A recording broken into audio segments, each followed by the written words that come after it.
사무엘상 21장. 다윗은 노브로 가서 제사장 아히멜렉을 찾았다. 아히멜렉은 다윗을 보자 떨면서 물었다. 왜 혼자서 오십니까? 왜 곁에 아무도 없습니까? 다윗이 대답했다. 왕께서 제게 일을 맡기시면서 아무에게도 알리지 말라고 하셨습니다.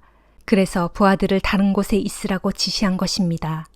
그런데 제사장님, 먹을 거리가 좀 있습니까? 제게 빵 5덩이만 주세요. 아니면 다른 것이라도 괜찮습니다. 제사장이 다윗에게 대답했다. 지금 보통 빵은 가진 것이 없습니다. 하지만 제사 드릴 때 쓰는 빵이 좀 있습니다.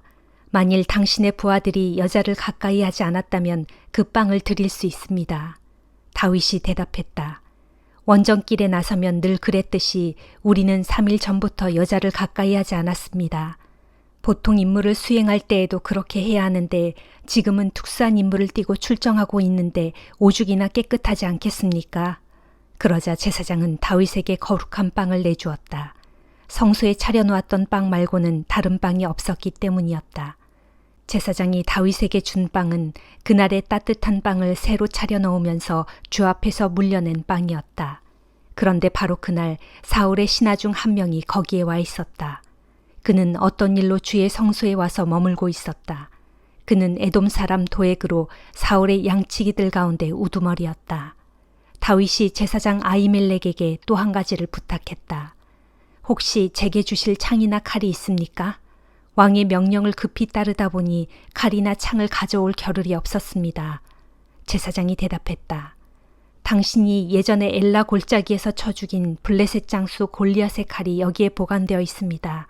저기 에봇 뒤에 있는 보자기에 쌓여 있습니다. 원하신다면 그 칼을 가지고 가십시오. 여기에는 그것 외에는 다른 칼이 없습니다. 다윗이 대답했다. 그보다 더 좋은 칼이 어디에 있겠습니까? 그 칼을 제게 주십시오. 그날 사울에게서 도망친 다윗은 가드왕 아기스에게로 갔다. 아기스의 신하들이 다윗을 알아보고 왕에게 보고했다. 이 사람은 분명 저쪽 나라의 왕 다윗입니다. 저 나라의 백성들이 춤을 추면서 사울은 수천을 죽였고 다윗은 수만을 죽였네라고 노래 불렀던 바로 그 사람이 아닙니까? 다윗은 속으로 가슴이 뜨끔했다. 가드왕 아기스가 두려워졌다. 그래서 다윗은 그들이 보는 앞에서 미친 척하기 시작했다. 목숨이 그들 손에 달려 있었기 때문에 그들이 보는 앞에서는 미친 사람처럼 굴었다.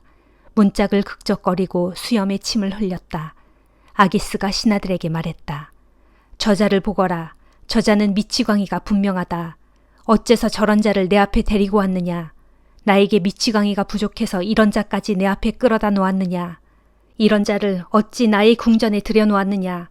어서 내쫓아라. 사무엘상 22장. 다윗은 가드를 떠나 아둘람 동굴로 도망쳤다. 다윗이 아둘람 동굴에 있다는 소식을 들은 다윗의 형들과 집안 식구들이 그를 만나러 왔다. 그들뿐만 아니라 고통받는 사람들과 빚에 시달리는 사람들, 원통하고 억울한 처지에 빠진 사람들이 모두 다윗에게 몰려들었다.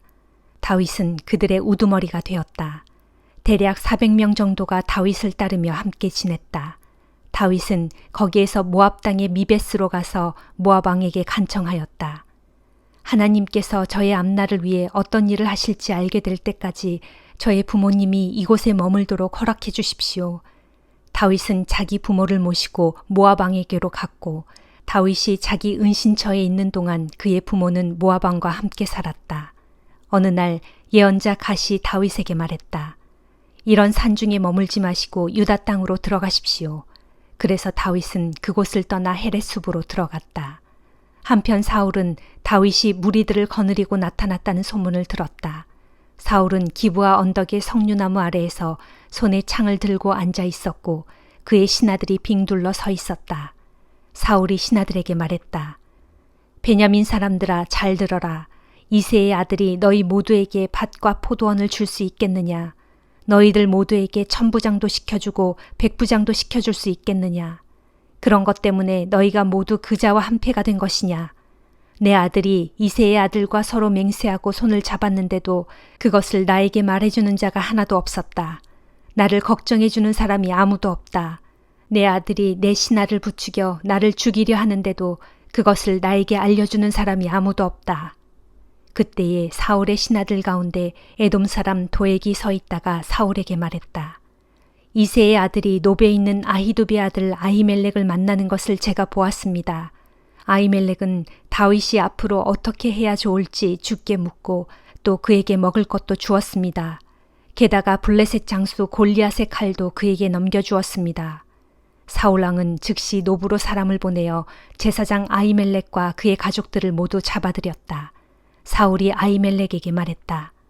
아히두베 아들이여 잘 들어라. 아히멜렉이 대답했다. 왕이시여 말씀하십시오. 사울이 그에게 말했다. 너는 어찌하여 이새의 아들과 공모하여 나를 해치려고 하느냐? 어찌하여 그에게 빵과 칼을 내주고 그의 앞날을 하나님께 여쭤보았느냐? 그 자는 오늘도 나를 죽일 기회만 노리고 있다. 아히멜렉이 대답했다. 왕의 신하들 중에서 다윗만큼 충직한 사람이 누가 있습니까? 더구나 그는 왕의 사위이자 경호대장이며 궁중에서도 누구에게나 존경받는 사람이 아닙니까?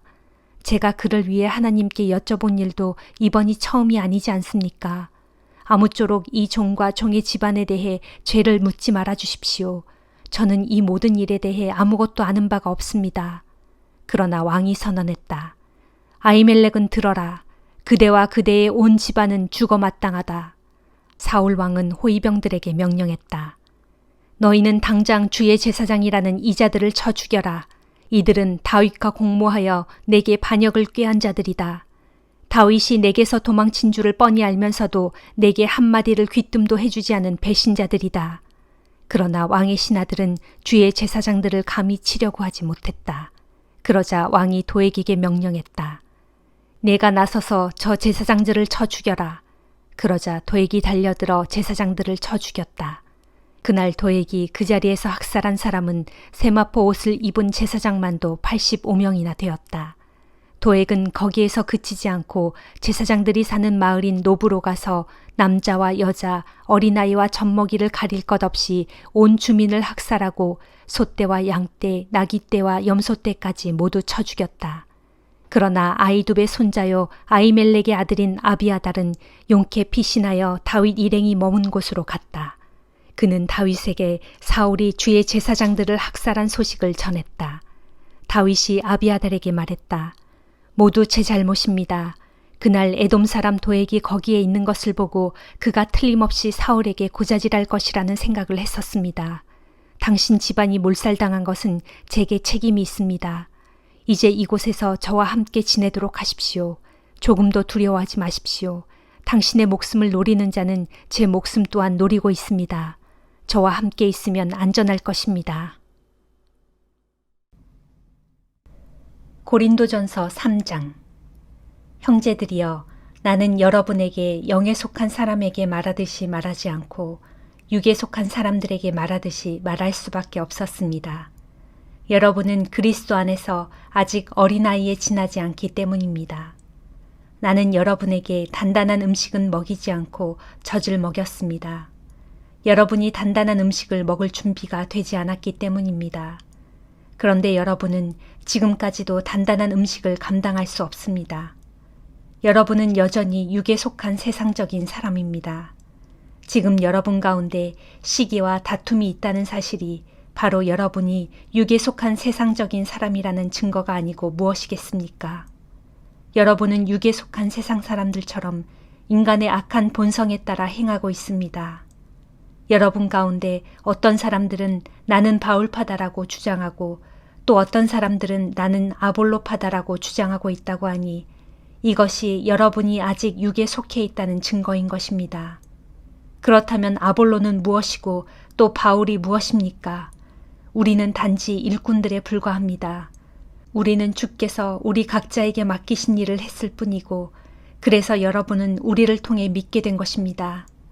내가 씨를 뿌렸다면 아볼로는 물을 주는 일을 했습니다. 결국 자라나게 하신 분은 하나님이십니다. 그러므로 씨를 뿌리는 사람이나 물을 주는 사람은 아무것도 아닙니다. 오직 자라나게 하신 분, 곧 하나님이 가장 중요합니다.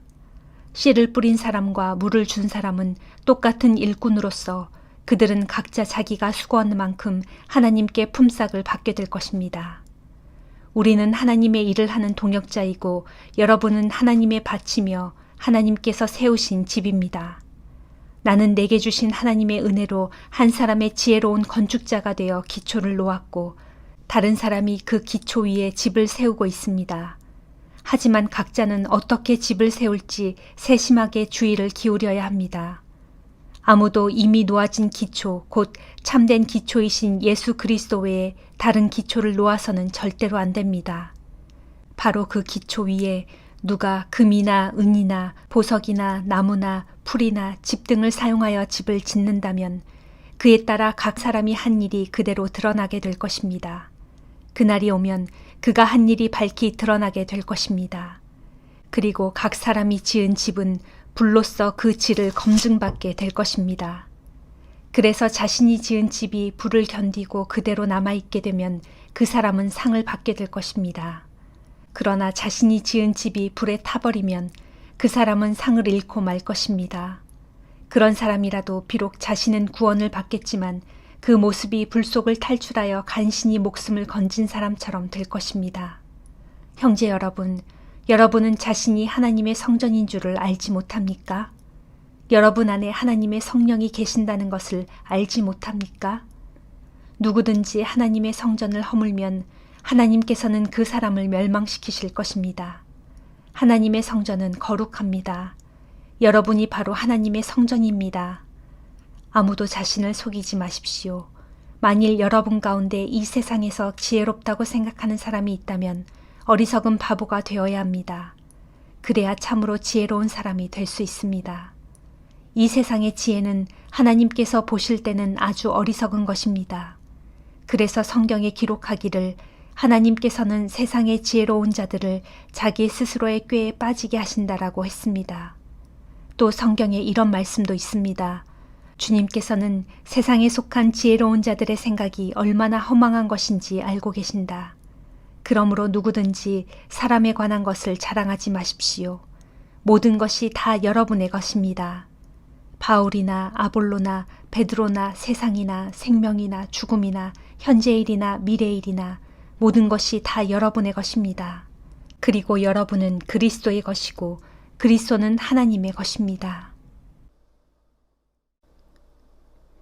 에스겔 1장. 내 나이 30살 되던 해의 4월 5일 내가 포로로 잡혀온 사람들과 함께 그발 강가에 있을 당시였다.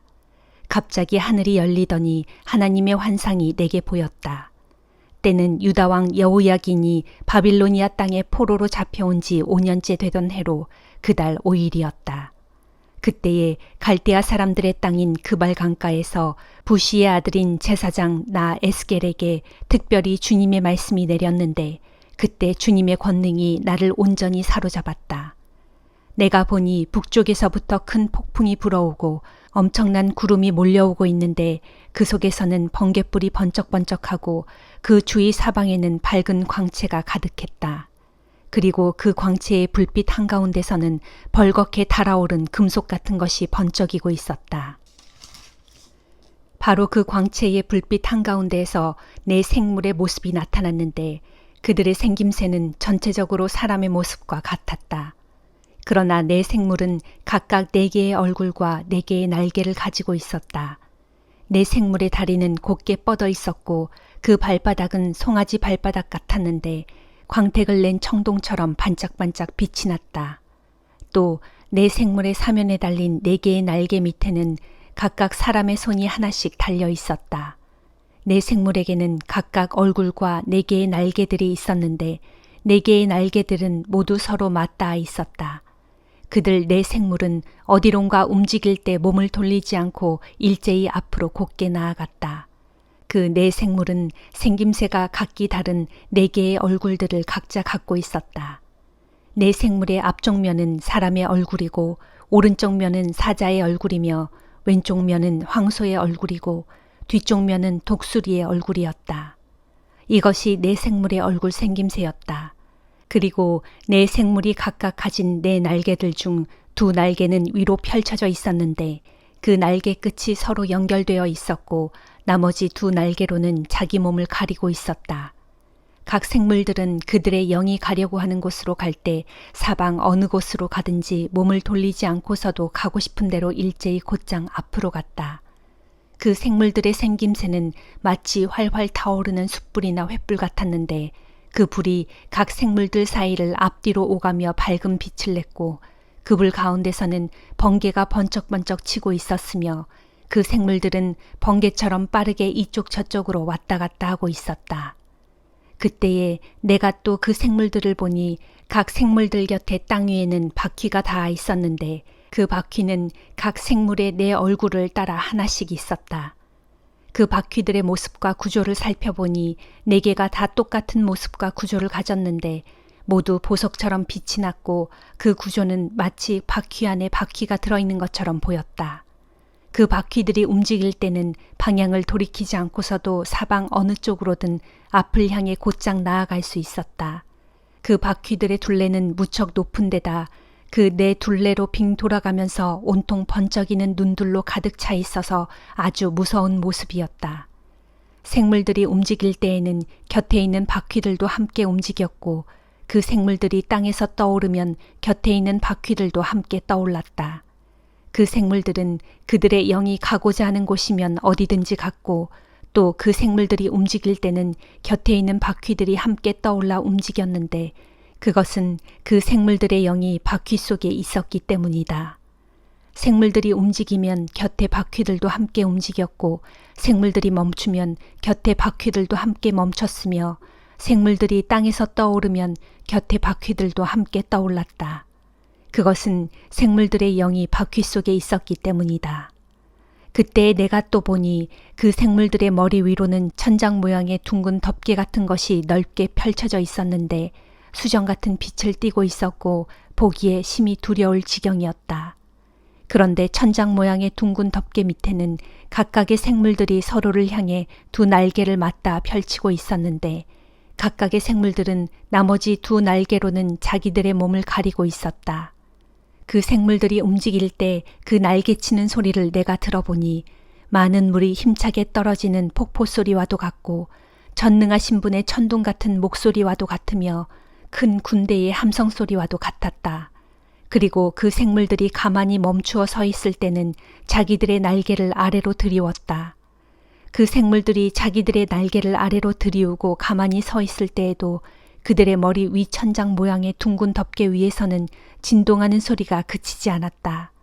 또 그 생물들의 머리 위에 있는 천장 모양의 둥근 덮개 위에는 사파이어처럼 보이는 보석으로 만든 보자 모양 같은 것이 있었고 그 보자 모양 같은 것의 위에는 사람의 모습 같은 형상을 지닌 한 분이 앉아 계셨다. 또 내가 보니 그분의 허리처럼 보이는 부분의 위쪽 곧 상반신의 모습은 벌겋게 달아오른 쇠 같아서 그 속과 주위 등 전체가 활활 타오르는 불덩어리 같았다. 그분의 허리처럼 보이는 부분의 아래쪽 곧 하반신의 모습도 역시 불과 같아서 사방으로 찬란한 광채가 빛을 발하고 있었다. 그분에게서 나오는 그 찬란한 사방의 광채는 비 오는 날 구름 속에 있는 아름다운 무지개 같았는데 그것은 주님의 나타내심을 보여주는 영광의 광채였다. 내가 그 찬란한 광경을 보고 즉시 땅에 엎드리니 그 보좌로부터 말씀하시는 분의 음성이 내게 들려왔다. 시편 37장. 악을 일삼는 자들이 잘 산다고 불평하지 말고 나쁜 짓 하는 자들이 잘 된다고 부러워하지 말라. 그들은 들풀처럼 속히 시들어 버리겠고 푸성귀처럼 금방 말라버릴 것이다. 주님만을 굳게 믿고 선하게 살아라. 그러면 너희가 심은 대로 거두면서 땅 위에서 형통한 삶을 누릴 것이다. 오직 주님만을 기뻐하라. 그러면 주께서 내가 간절히 바라는 마음의 소원을 이루어 주실 것이다. 내 갈 길을 주께 맡기고 오직 주만 신뢰하여라. 그러면 주께서 모든 것을 다 이루어 주실 것이다. 또한 그분께서 내 의로움을 새벽빛처럼 빛나게 해주시고 내 정직함을 대낮같이 환히 드러내실 것이다. 주 앞에서 마음을 고요히 하고 묵묵히 참고 그분을 기다려라. 악한 자들이 잘 되는 것을 보더라도 조금도 초조해하지 말고 악한 계획이 잘 풀려나간다고 전혀 불평하지 말아라. 모쪼록 화를 가라앉히고 분을 속으로 삭혀라. 이런 것들은 사람을 악으로 이끌어갈 뿐이다. 결국 악을 행하는 자들은 뿌리째 뽑혀 멸망할 것이지만 주 안에서 소망을 갖고 살아가는 자들은 땅을 유산으로 받을 것이다. 진실로 악인의 형통은 잠시뿐이니 얼마 후에는 내가 그들을 눈 씻고 애써 찾아볼지라도 그들의 자취조차 찾아볼 수 없게 될 날이 올 것이다. 그러나 온유한 자들은 땅을 차지하고 땅 위에서 평안을 누리며 오순도순 잘 살게 될 것이다. 비록 악한 자들이 이를 박박 깔며 의인을 해칠 궁리를 힘써 짜내더라도 주께서 그 악한 자들을 보시고는 저 어리석은 것들 하고 비웃으실 것이니 이는 그들이 멸망당할 끝날이 가까이 이르렀음을 주께서는 다 아시기 때문이다. 악한 자들이 칼을 빼어들고 활을 힘껏 당겨 가난하고 연약한 자들을 고꾸라뜨리고 올바르게 살려고 하는 자들을 해치려고 덤빌지라도 도리어 그들은 자기들이 빼어든 칼에 제 심장이 찔리게 되고 또한 그들의 활은 우지직 부러지고 말 것이다. 진실로 의로운 자의 적은 재산이 악한 자의 많은 재산보다 훨씬 낫다. 악인의 팔은 힘없이 꺾이게 마련이지만 주께서는 의인의 팔을 힘있게 붙들어 주신다. 주께서는 정직하게 사는 자들의 일생을 낱낱이 다 알고 계시므로 그들의 유산은 대대로 이어질 것이고 재앙이 닥칠 때에도 공경을 당하지 않고 기근이 들 때에도 풍족함을 누릴 것이다. 그러나 악인들은 쉬이 멸망할 것이니 주의 원수들은 들풀처럼 순식간에 사그라지고 연기처럼 홀연히 사라지고 말 것이다. 악한 자들은 돈을 빌리고도 갚는 법이 없지만 의로운 자들은 늘 넉넉하게 인심을 베푼다. 의로운 자들은 주께 복을 받아 땅을 차지하겠지만 악한 자들은 주께 저주를 받아 땅에서 쫓겨날 것이다. 주께서 기뻐하시는 길을 걷는 자는 주께서 항상 그의 발걸음을 인도해 주신다. 비록 그는 넘어지더라도 아주 쓰러지지는 않을 것이니 주께서 강한 손을 내밀어 그의 손을 꼭 붙잡아 주실 것이기 때문이다. 내가 어릴 적부터 지금까지 살펴본 바로는 올바르게 살아가는 의인이 버림을 받거나 또는 그의 자녀들이 구걸하는 것을 본 일이 없다. 의로운 자들은 언제나 이웃에게 넉넉히 인심을 베풀고 사니 그의 자녀들도 큰 복을 받는다. 부디 악에서 멀리 떠나 선한 일을 행하여라. 그리하면 너희가 이 땅에서 영원히 살 것이다. 정녕 주께서는 공의를 사랑하시고 자기의 신실한 백성들을 결코 저버리지 아니하신다. 그러나 악한 자들에게는 그들의 자손을 끊어버리신다. 그렇다. 의로운 자들이 땅을 유산으로 물려받고 그 땅에서 영원토록 살 것이다. 의로운 자들은 그 입으로 지혜를 말하고 그 혀로 공의를 말한다. 그들의 마음속에는 항상 하나님의 법이 있으니 걸려서 넘어지는 일이 없다. 비록 악한 자들이 의로운 자를 노려보면서 죽일 기회를 엿보고 있지만 주께서는 의로운 자를 악인들의 손아귀에 넘겨주지 않으시고 또한 장차 심판의 날에 그들에게 유죄를 선고하지 않으신다. 그러므로 너희는 오직 주를 앙망하고 그분의 길을 지켜 행하라. 그러면 주께서 너를 높이고 땅을 차지하게 하실 것이다. 또한 너를 해하려던 악한 자들이 고꾸라지는 꼴을 똑똑히 지켜보게 될 것이다. 나는 한때 악인이 그 세력을 크게 키워서 마치 본토에 심긴 푸른 나무처럼 아주 번창하는 것을 본 적이 있지만 잠시 지난 후 다시 보니 그 악인의 세력이 이내 줄어들어 나중에는 아예 그 자취조차 찾을 길이 없었다. 아무리 샅샅이 찾아보더라도 그 악인의 작은 흔적조차 찾을 길이 없었다. 그러므로 너희는 온전한 사람들을 지켜보고 정직한 사람들을 눈여겨보아라. 평화를 사랑하는 사람에게는 후손이 번창할 것이지만 평화를 해치는 죄인들은 다 멸망하리니 그런 악인들의 후손은 모두 끊어지게 될 것이다. 의인의 구원은 오직 주께로부터 임하나니 재앙이 닥칠지라도 주께서 그들의 안전한 피난처가 되어주신다. 진실로 주께서는 의로운 자들을 도우시고 구해주신다. 그들이 주님을 의지하여 피난처로 삼았기에 주께서 그들을 악한 자들의 손아귀에서 능히 건져주신다. 아멘.